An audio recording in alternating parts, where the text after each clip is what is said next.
Dynamic Destiny Enterprises and Productions.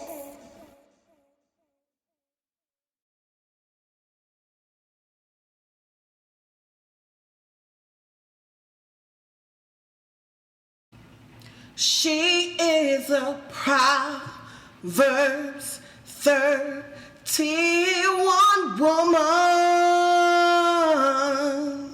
Yes, she is a Proverbs 31 woman. You say you want to know her character.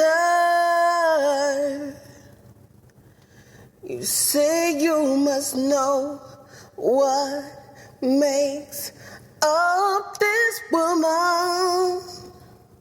Her worth is above rubies.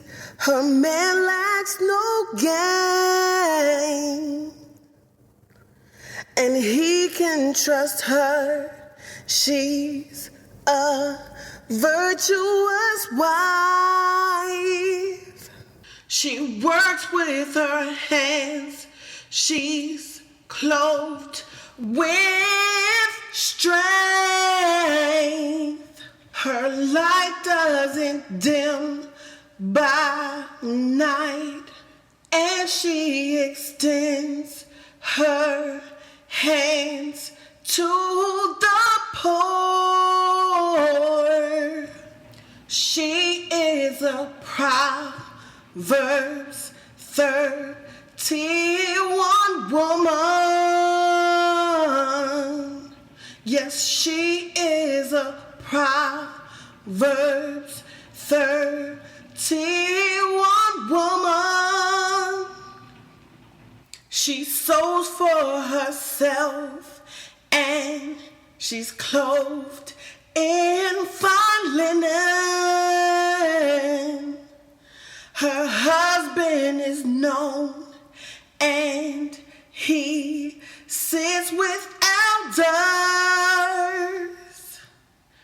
Strength and honor are also her clothes. Her words are so wise, and she speaks with kindness. She is a Proverbs 31 woman. Yes, she is a Proverbs 31 woman. Her children shall call her blessed. She doesn't invite idleness. She fears the Lord, so she is praised. Many have done noble things. She excels them all. Give her the fruit of her hand, and let her works give her praise, because she's a Proverbs 31 woman. She is a Proverbs 31 woman. Yes, she is a Proverbs 31 woman. La la la la, la la la la, la la la la, la la la la la.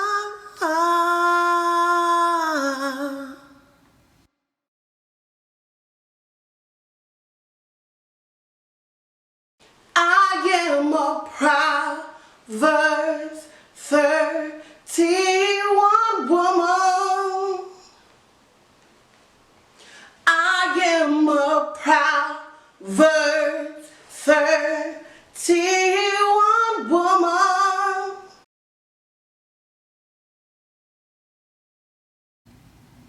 Hello everybody, this is Monique Lyn Gray, and today I just wanted to share a testimony I have.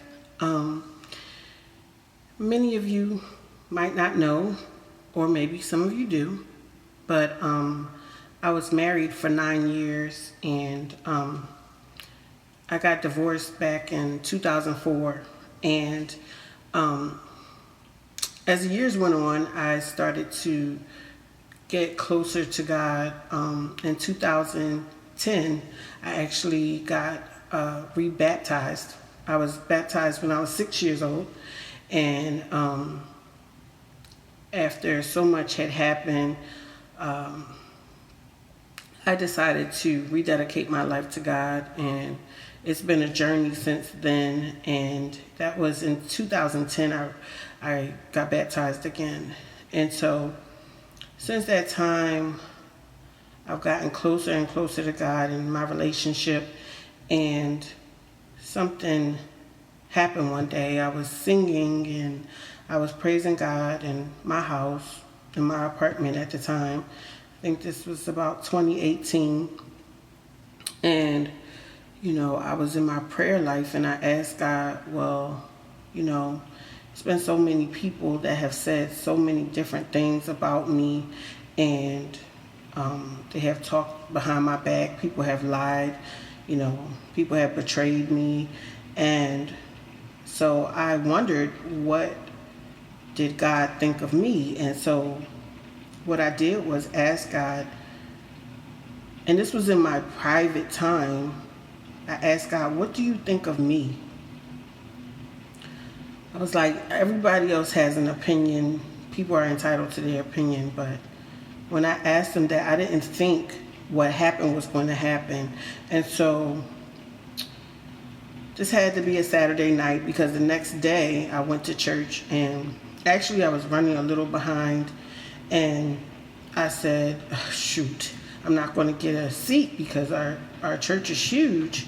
And I went on the side of the building, and I ended up coming in anyway, and to the main sanctuary. We have a balcony there, and there's overflow rooms, and it was really, really packed. I don't know why, but I was able to sit in the center row, maybe the fourth row or fifth row back. It might have been a fourth row back, and it was just one seat. And my church is predominantly African American, and we have sprinkles of different races there, but there was a Caucasian lady sitting there next to me, and I had never seen her before, and that's not a problem at all. But the thing was that it was during praise and worship time, and I was, just getting settled. And I was sitting next to her, and she started to fidget. And I was just wondering, I was like, Holy Spirit, what is going on with this lady? Why does she keep moving around? She kept fidgeting and fidgeting. And so I was like, okay, Lord, tell me what's going on. So while they were singing a song, she just looked at me, and she was like, the Lord is telling me to tell you this. And I couldn't rest with it. And I was like, okay. So without saying anything much else, she just told me to look. She opened up the Bible, and she told me to look at this verse and to read from chapter 10 to 31. And I was just like, okay, sure. And she said, the Lord told me to tell you that this is what he thinks of you. And it was Proverbs 31, 10 through 31. And I read it and started crying, because I knew that I had just prayed and asked God, what do you think of me? After all I've been through, all the stuff that I went through, and I'm no longer married. I already, had a child die, and I wasn't in a relationship, and I just was getting closer to him, and he spoke through this woman, and she told me that this is what he thinks of you. And I knew it was an answered prayer. And I felt so elated. I just started crying. I was like, thank you for telling me this. Thank you for sharing. And so then I understood why she was fidgeting, because the Lord was telling her to tell me something. And after that, I wrote this song, and it's called Proverbs 31, Woman.